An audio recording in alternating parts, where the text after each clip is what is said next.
In 1992, Pepsi ran a contest in the Philippines, which tragically resulted in 5 fatalities. The competition, known as Number Fever, involved a daily announcement of a winning number on the news, with a prize of 1 million pesos for anyone who possessed a Pepsi bottle cap with said number. The competition quickly gained immense popularity, as 1 million pesos in 1992 was a life-changing amount for the average Filipino. Families began hoarding Pepsi bottle caps in their homes, while some people even sifted through dumpsters in search of winning caps. Pepsi reported that half of the population actively participated in the contest, prompting the company to extend Number Fever by an additional 5 weeks. However, it was during this extension that the situation took a turn for the worse. During the contest, Pepsi had complete control over the number of winners through a computer program. The program seeded 2 winning caps into bottling plants, limiting the number of winners to 2 and allowing Pepsi to remain within budget. As luck would have it, the computer program managing the contest hit a snag when it was extended, leading to a mix-up of winning numbers. On May 25, 1992, at precisely 6 p.m., the Channel 2 Evening News announced that the winning number was 349. To everyone's surprise, the glitch meant that there were hundreds of thousands of winning bottle caps instead of the intended 2, causing an unprecedented celebration across the Philippines. As it turns out, the number 349 had already been marked as a non-winning number, which meant that bottling plants were allowed to print it on as many bottle caps as they pleased. As a consequence, more than 600,000 bottle caps with the number 349 were printed and distributed throughout the Philippines, leading to its widespread availability. The number became so common that it was not unusual for people to possess multiple caps with the same number. When the winning number 349 was announced on May 25, 1992 at 6 p.m., it resulted in a frenzy of jubilation on the streets as people believed they had struck it rich and no longer had to worry about financial constraints. Hundreds, if not thousands of people rushed to the Pepsi factory with their winning caps. The situation rapidly deteriorated, forcing the factory to be closed, and police had to be summoned to maintain order.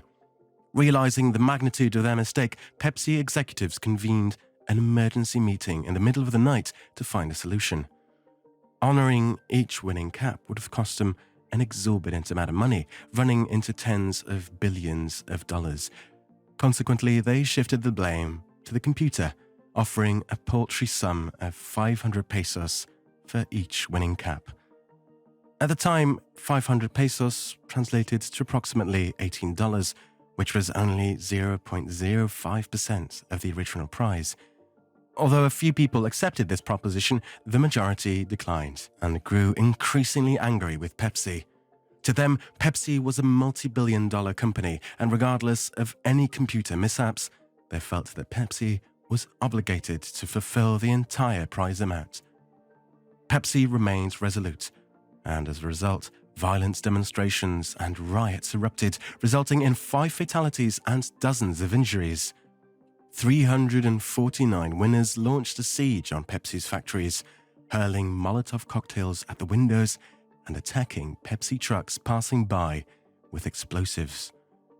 Throughout the following year, the agitated crowd adopted a more structured strategy to combat Pepsi, forming a coalition. One such group was comprised of 349 winners who pursued legal action against the company. They appointed a local preacher named Del Fierro as their spokesperson. In an effort to sue Pepsi for over $400 million, Del Fierro gathered a group of over 800 people, including 349 winners. The turmoil persisted until 1993, when a new development emerged in the narrative. Previous newspaper headlines hinted at the possibility of Pepsi being responsible for bombing their own trucks. These allegations were based on a statement made by a police officer. According to the officer's statement, Pepsi hired mercenaries to infiltrate these groups and instigate the riots, with the goal of portraying Coalition 349 as terrorists and weakening their legal position. Additional testimonies emerged from people who claimed that Pepsi had paid them to incite trouble and chaos. However, a Pepsi lawyer swiftly refuted these claims, and the matter was essentially dismissed. In 1993, however, a court issued an arrest warrant for 9 Pepsi executives, which was a significant victory for Coalition 349, although it was one of their few successes. Over the next few months, nearly all of the civil suits and criminal complaints were dismissed by the court, and in 2006, all remaining cases were officially closed. The court determined that Pepsi was not at fault for the Number Fever debacle.